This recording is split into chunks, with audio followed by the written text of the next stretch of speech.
Hey guys, ever had one of those days where you come home and you're just like, I'm done. I don't want to do anything today. Well, that's today. What happened earlier today? I installing some new packages on my Ubuntu computer. I accidentally borked the bootloader, and so I spent 2 hours extra work hours after work trying to fix it. And so I came home really tired. I'm like, I don't want to do nothing.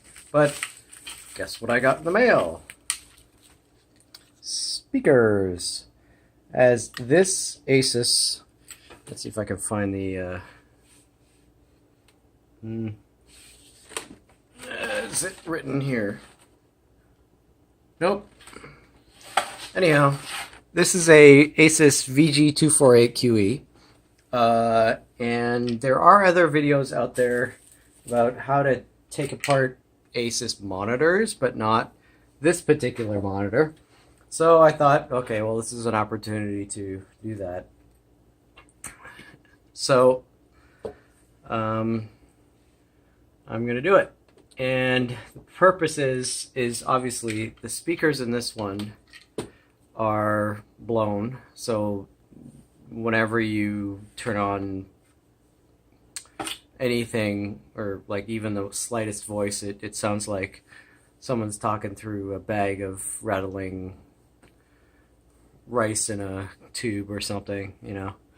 Anyhow, so there's these little stickers that are on the back of the monitor stand mount that you gotta pull out. I'd already done that this earlier, but I thought, you know, if someone doesn't have or doesn't speak English, then it might help to have this done for them. So yeah, and you're going to require prying tool, spudgers, you know, various prying tools, and looks like a Phillips 2 or 3 head. Just basically any Phillips head that'll fit this will do. So these come out one by one. And make sure you have somewhere to put this stuff so that it won't go flying away somewhere when you happen to move or someone walks by or something. And also, I'm doing this on a towel so as not to put a lot of pressure on the LCD. You don't want to press into the LCD screen because you could break it. Okay, that's number 3. Number 4, and I've actually never done this repair on this thing. I've never opened it up, so I don't know really what to expect, but I have opened monitors before. So once you get that off, there's, you know, it's just another plastic surface. There's nothing underneath it. And the only thing I noticed on here were these, it may be hard to see. Let's see. These little, you can see these little tabs where you supposedly can pop something open. Now, I don't know if I'm going to have to just see how this goes. I may fast forward the video through until I figure out how this goes, because I don't want to break it.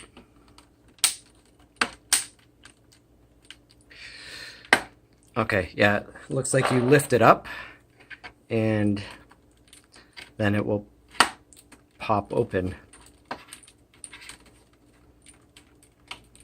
And obviously you don't want to use metal on this, but you may have to get it started.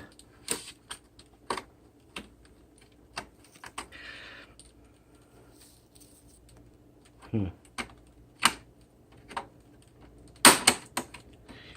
we go. That looks like that worked.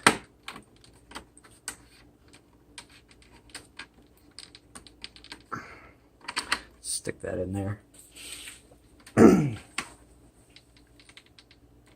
The only other two screws were these two right here, but they don't look like they hold the plastic down. So,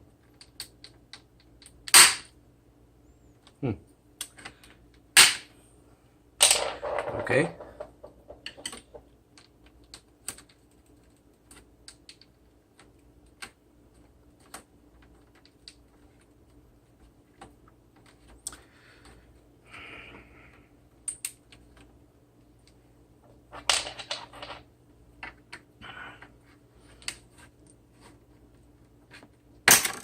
There we go.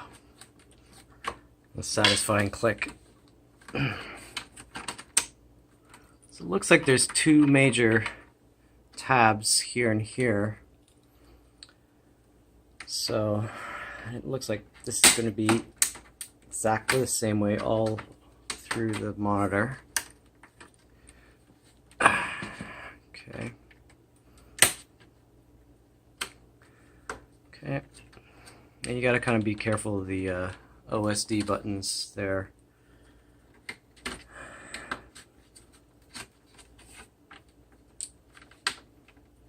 And by the way, those are the only two places in which you can pry this open. So once you get started, you have to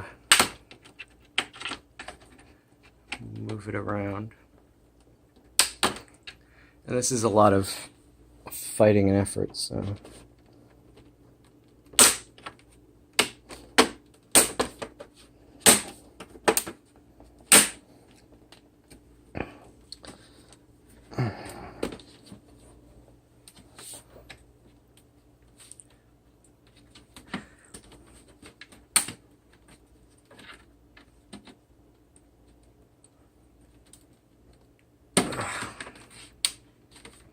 Getting around those corners is kind of tricky.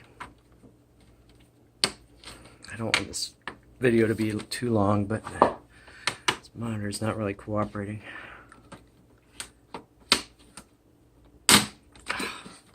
I think it's better to go from this side.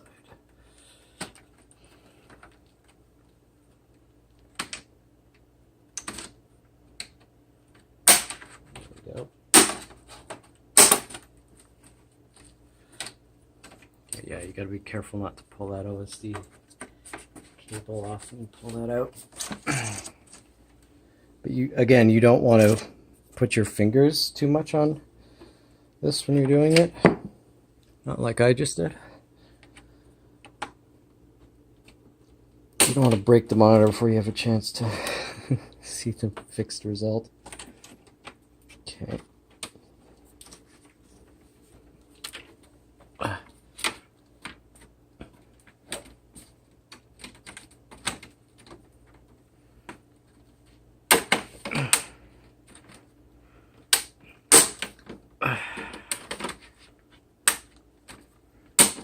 And I'm just doing an action like this, essentially.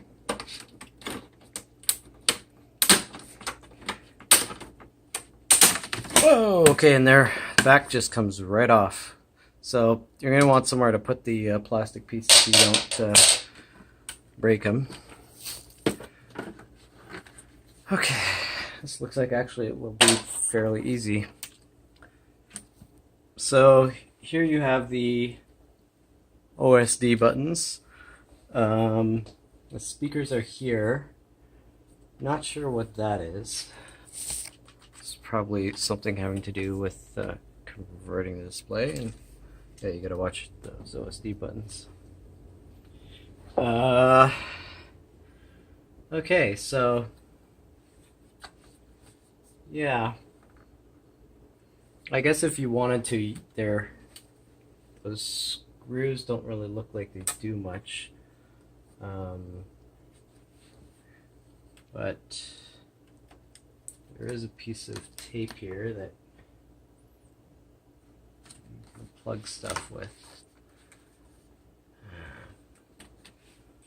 I'm assuming that this piece is just held in by tape, this metal piece. So if you wanted to take the monitor further apart, you would just undo these pieces of tape and go for it. But for this video, I'm only repairing the speakers, and literally they're only held on by rubber pull tabs. So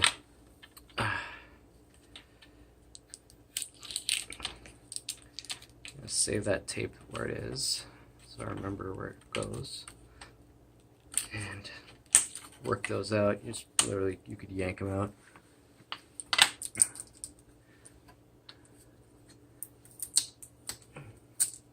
Yeah, if you ever hear speakers where it sounds like, you know, a rattling bag of dry rice or whatever when anything happens, it's because the thing behind this part that moves, there's a piece that holds, there's a cylinder, and the cylinder passes through a magnet and it goes like this to make the, you know, the membrane move. And this is, the membrane would be that thing you can see there, and then the speaker would move in and out like this, you know. And covering over the electromagnet in there to the piece that moves would be something that's like another membrane that's underneath it. And typically, if you hear that in a speaker, that's what's broken. It's called the spider. If you have larger home theater speakers and you hear that, then it's the spider that needs to be repaired. And you can repair larger speakers than this. It's just not worth it to repair something like this. This is like a I got these on eBay for 20 bucks, so it's not worth it. Like a real speaker repair for, you know, speakers that are worth thousands of dollars would cost you maybe a couple $100. Anyhow, so it's only held in by this little piece here. Let's see if I can get it to focus. Focus. Focus you.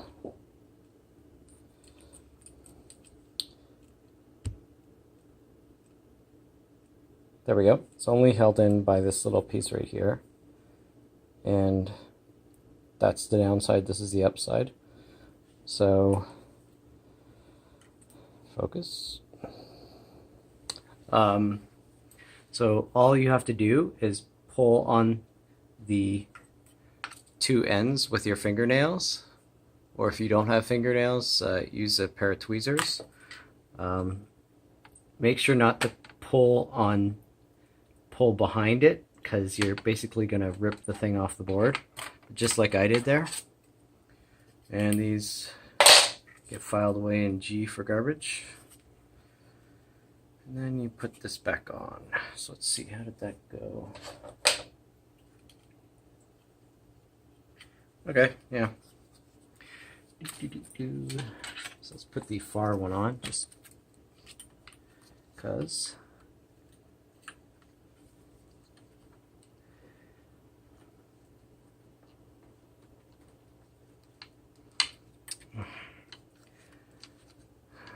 Of course, the rubber things. Oh, there it goes. Just kind of gotta smush it in there.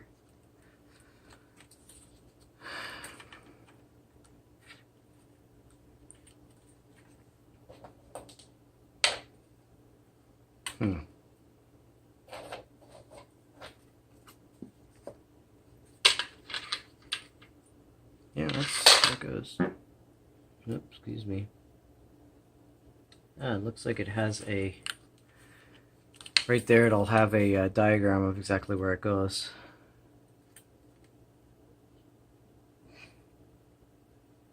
I don't, it's labeled, fine. Okay, so I'll just smush that back down in there.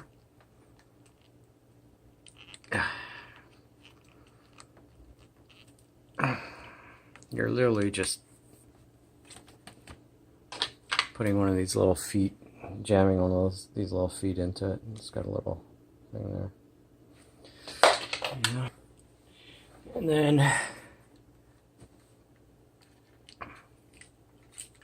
tape it back down. You don't have to use their tape, but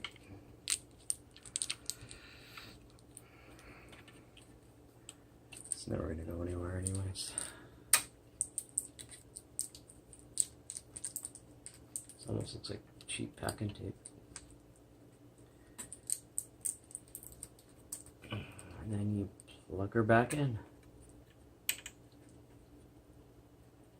Oops, that's the upside down.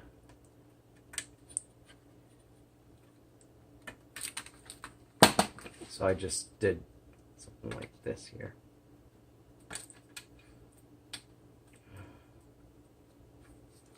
Yep. Okay, so now we gotta put this thing back together. Just let that go. Oh, there we go. I guess that's really interesting. It looks like the VESA mount here, it's not an actual VESA mount that's screwed into the hardware, so you couldn't actually the whole monitor would be held up by just these plastic pieces and these little the friction in these little tabs. It's not screwing into the actual metal of the monitor. So take that to note if you ever want to hang this thing up on a wall. So I guess that goes like that.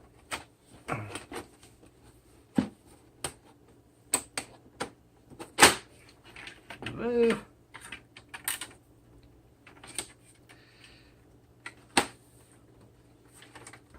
Okay. That feels like it's, so long as it feels like it's snug and it's not going to go anywhere, like this, I think you're okay. And of course you want to get the labels on the right side up. Just like before, I'm going to do it in the opposite way.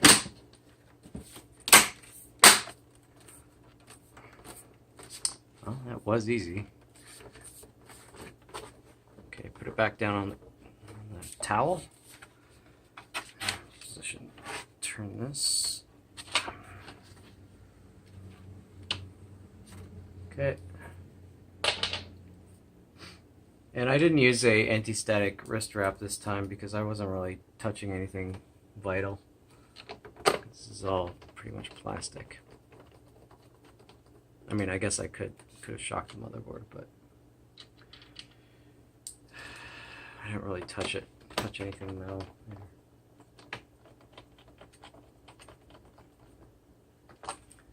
Okay.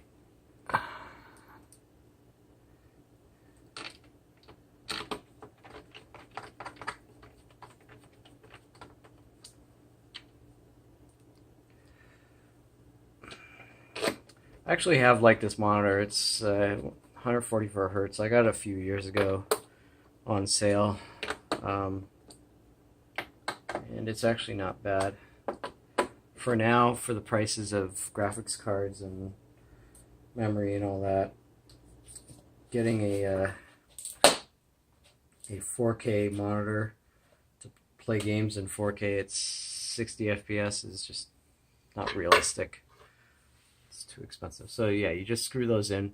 This is just a piece of plastic sitting on a piece of plastic. So the screws can get bent any which way. So you kind of have to make sure you got it right. And then these little sticky things, screw covers, will just stick right back on there. But yeah, 4K is just a mile too hard, or too far right now. Too much effort for not that much gain. Alright, so that's nice and clean. Okay, so I'm going to pause this video and I will come back to you showing you that the speakers work and the monitor doesn't have any fingerprints, permanent fingerprints on it. Okay, be right back. Okay, so as you can see, it works, and the sound is turned all the way up here. So you can see a little sound thing, and it doesn't. The sound doesn't sound distorted, and it doesn't sound like someone's rattling a drum or rice around. Let's see if I can get the voice, some voice. Yeah, so. I will find you. Don't make me call the city watch. Okay, thank you for watching. See you in the next one.